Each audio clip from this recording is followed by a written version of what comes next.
In today's video, I'm going to teach you how to add a clickable link button in Canva. By the end, you'll know exactly how to make text or shapes clickable and how to export your design so those links actually work when you share or download it. Start by opening your design in Canva. Once your project is on the screen, decide what you want to make clickable. If it's text, click directly on the text box. If it's a shape, an image, or any other object, click that element to select it. Look for the small floating toolbar that appears above or near your selection. Click the link icon that looks like a chain link. If you don't see it right away, click the three dots to expand the menu and choose Link. Paste the web address you want to use, making sure it's complete with HTTPS so it works correctly.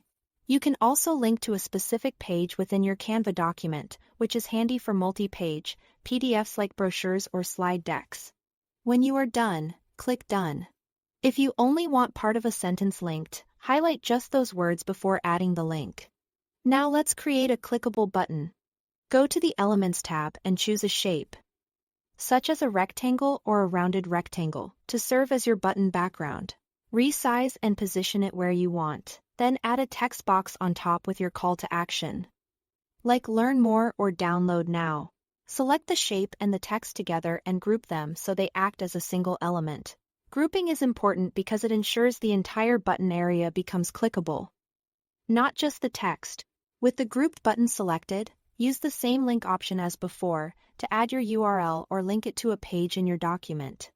To make sure your links work after download, export your design as a PDF standard.